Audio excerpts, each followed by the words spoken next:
So, ever since we've returned from the so-called lost year, I've been teasing that the script is about to get flipped, that the formula that we have been relying on for most Abbott and Costello projects, the time-tested formula that had served them very, very well for the early stage of their careers, was about to undergo a major overhaul. One of the first things we talked about way back when we started this series with Buck Privates is we talked about the Abbott and Costello formula, the reliance on the routines, the scripts that are more scenarios than they are real stories. Just where can we put the boys, where can they cause trouble, and what routines can we kind of shoehorn in to help get them from one point to the next. Usually a boy-girl story in order to actually move whatever plot there is along. Musical numbers and interludes. You know, this usually a big chase at the end. And again, this has been the formula that has served them very well and made them the biggest box office stars in the country at the time from its inception. But nothing really lasts forever, and everybody knows that at some point you've got to change up the formula. Things have got to adapt. And we've been seeing the seeds of that since they came back within Society. But we're finally at a point where that is going to take hold and take shape.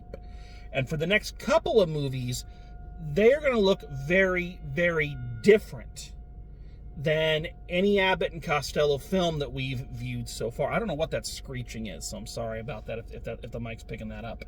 The reasons for this are unclear. There are a couple of different things that I've heard or read. That's the problem, is it feels like as you get further into their filmography, certain things, it becomes unclear as to what happens and when. I'm going to start driving because I don't know what that noise is, so I want to get away from it. What happens and when it happens starts to be a little bit more up in the air. But I've basically heard two theories. The first is that neither Abbott or Costello were very happy with the way a lot of their films had been being framed. They didn't like this fact that they were always feeling like secondary players or bit players in their own films, the movies that had their names on them, and yet, you know, it never felt like they were the main characters. And they started to demand, hey, we want to be more in the forefront. So that's one theory. The other, and this one I think there is some credence to, around this time, Bud and Lou were feuding. They were starting to kind of wear on each other. It's one of the things that's very famous about Abbott and Costello, especially kind of in their later years. The feuding between them and the disagreements between them became kind of tabloid fodder, you know. And it's always funny, you never hear about this with other comedians. You know, they never talk about, you know, how the Marx Brothers didn't get along sometimes. They were brothers. I can't imagine they were always friends. I know they weren't always friendly with each other. You know, you never hear about how Laurel and Hardy had arguments. But I think it's mainly because Bud and Lou's felt like they were a lot more prominent. First of all, I think they did a lot more films than all those other folks, aside from Laurel and Hardy.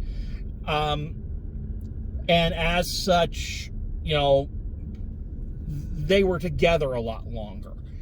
And as any rock band will tell you, any musical act will tell you, is that no matter how much you love the other person in the band, and no matter how much you care about that other person, if you're around them 24 hours a day, you know, working with them, hanging out with them, you know, the entertainment industry is famous for long hours, eventually you're going to start to wear on each other. And yeah, you couple that with the fact that off camera, Bud and Lou were almost the opposite of their their on-screen personas. On-screen, Bud was always the dominant one in the relationship, but in real life, Lou was the much more aggressive, and Bud was a lot more quiet and reserved. So you put all these things together, put it in a blender, and what you're basically going to get is the fact that, tension is going to arise, and things are going to start happening, and you could, again, I love my best friend of 30 years. Love him like a brother, but I can tell you right now, when we're around each other for too long, tension starts to build. But at any rate, the rumors of Bud and Lou having disagreements and arguing were starting to gather, and the one theory is that this new direction that the films were about to take was to kind of separate them a little bit. So this is all a very roundabout way of saying that, again, the formula that we have been very familiar with is about to change, and about to change very drastically. The next couple of movies are going to look very different. And it starts here with Little Giants. Let me just run down some of the things that are very different about this film. There is only one well-known Abbott and Costello routine in this, and it's not, the movie isn't built around it. It's one that derives naturally from the story. Abbott and Costello are not playing their traditional characters. They're playing their same character types. Lou, the baby-faced, slow-witted but good-natured person. Bud, the slicker con man kind of thing. But they're not playing the exact character types. As I've said, with most Abbott and Costello movies, they're playing the same characters. The names just change. And in this instance, their characters are a bit more distinct. Furthermore, Bud and Lou are very separate in this movie. Lou is actually the star of this movie. It is his film. And this is, again, kind of the pathway some of these new formula films are going to take, is that Lou is the driving force of the story, and Bud kind of is the head of the supporting cast. He's the one the supporting cast is built around. In terms of that, the supporting cast, there are no boy-girl love stories. There are no musical numbers. No musical interludes. There's no special effects heavy driven chase thing to wrap everything up. The comedy is now more dependent on the situation and the characters than it is on let's get to the next routine. So this is a big, drastic shift for these two characters and these two actors. And Little Giant is basically the test run for it to see how well it works. So let's talk a little bit about Little Giant. For the first time, I'm not going to start with a scenario. I got to actually tell you the plot. So the plot of this one is that Lou is a kind of a country bumpkin from Cucamonga, California. They love saying Cucamonga, probably because it sounds funny. Who's been taking a correspondence course in salesmanship. A correspondence course, for you kids that don't know, it's basically virtual learning only on a record player instead of a computer.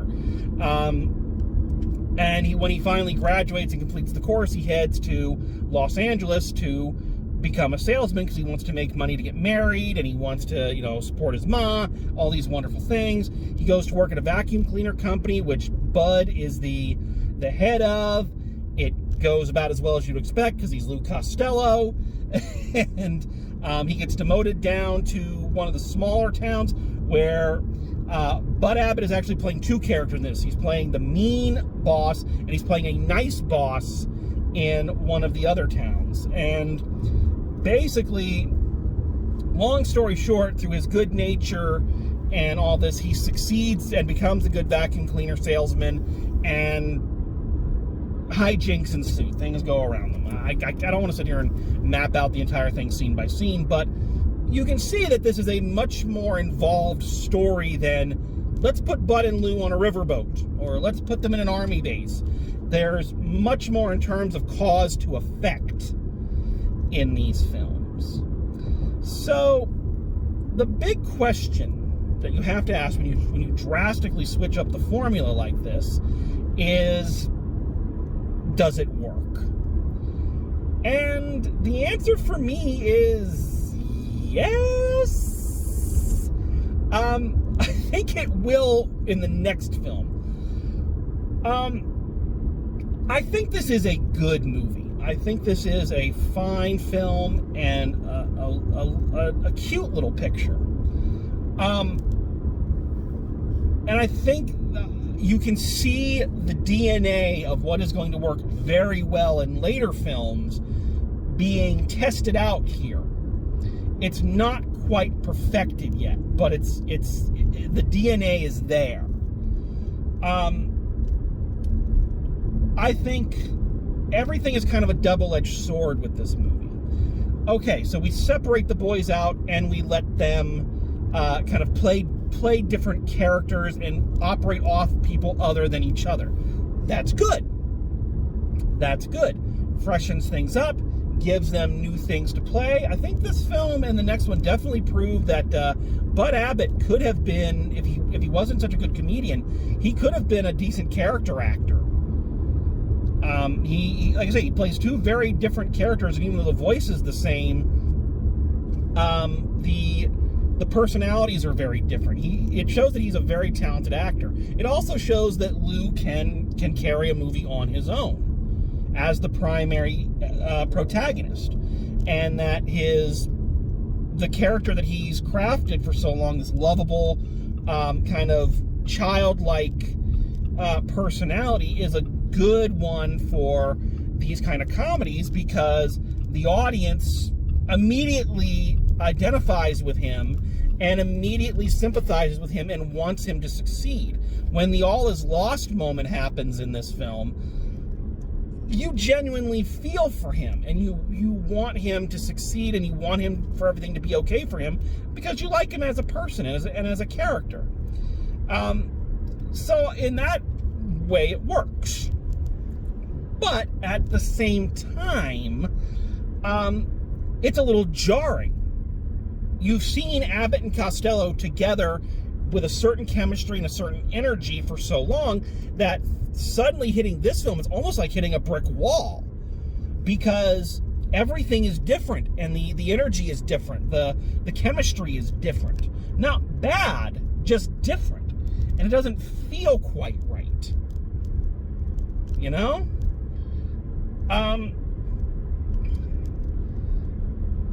I'm reminded, you know what this film reminds me of? It reminds me of an episode of Star Trek: The Next Generation. I went to a Star Trek convention when I was in high school. I know, big surprise.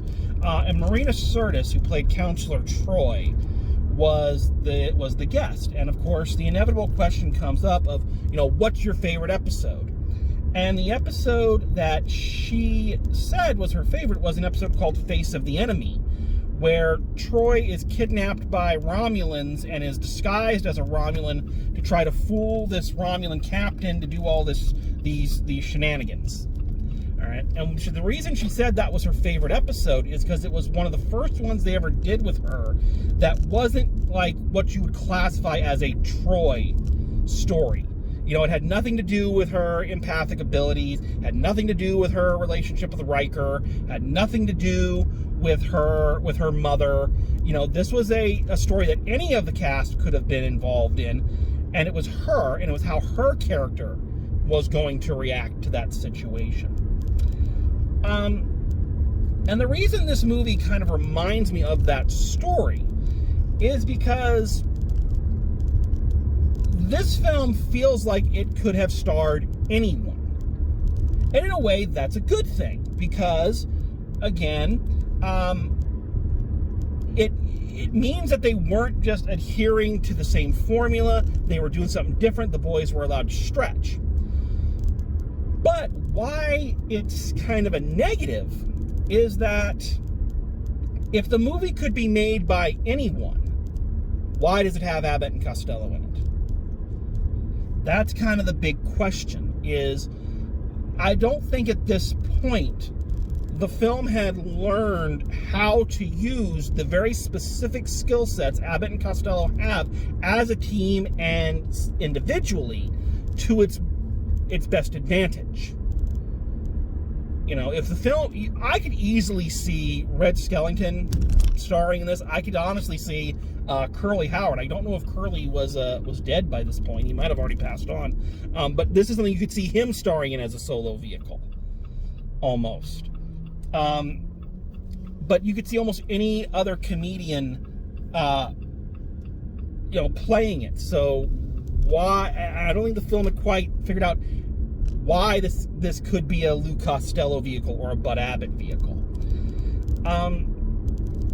And again, that's not a bad thing. I'm not saying it's a bad movie. I'm saying this is kind of the jarring feeling you get watching it, is that you're enjoying it, but it feels like things are just a little off. And it feels like some important choices haven't been made, or they don't know how to make those important choices.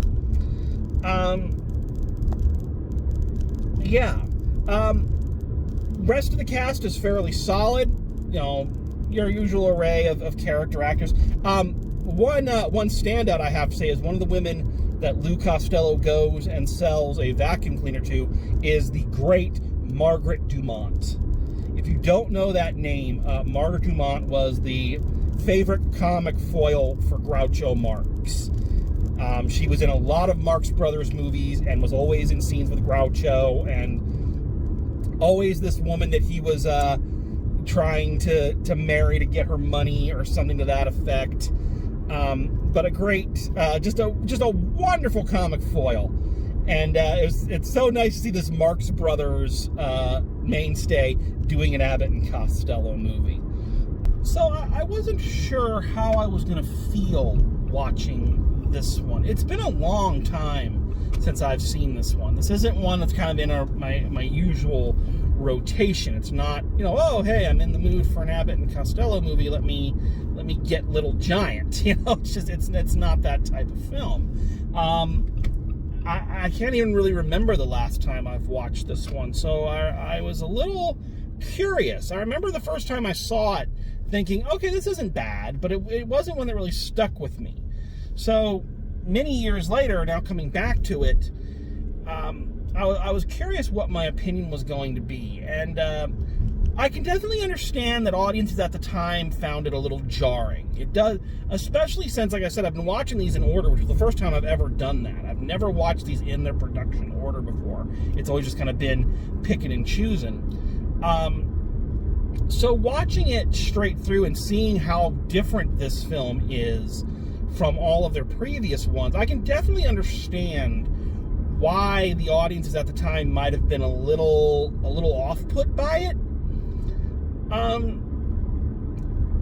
But I think for me, it's not as jarring this time, because as we've watched everything from In Society on, we've seen the framework of this starting. We've seen the seeds being planted, and this is kind of where it all leads to. And I'll say that I think this is still a fun and a good and an interesting film. It's not laugh out loud funny like a lot of their other stuff is. It's trying for a great deal of heart and kind of a much more human connection with Lou than I think we've ever had. Kind of, again, trying to take advantage of that goodwill the audience has had towards his on-screen character. I feel like this film really does a good job loading the bases, but it doesn't quite hit it out of the park. It's a triple. I'm using a metaphor here I'm not very good at. I haven't watched baseball in years. It's a good, solid hitter. It's not a home run, but it is a change to their formula, and it is a bit refreshing in that instance. So I don't know if I can really recommend this one. This one I think you'd enjoy more if you're just a fan of old movies, if you like kind of old comedies and TCM stuff in general. This one fits very nicely in with that kind of TCM lineup. But it's not a perfect movie. However, as I've said, it's loading the bases. And the next film that comes down the pike is going to hit it out of the park. So the next time we meet, we're going to be taking a look at what I honestly feel is the best pure Abbott and Costello movie they ever did. So, and it has its origins more in this film than it does with some of their others. So when next we meet, we are going to take a look at a truly remarkable film, and we're going to see what happens when Bud Abbott and Lou Costello have the time of their lives. So thank you very much for joining me, and as always, sorry for the glare, and drive safe, and see you at the movies.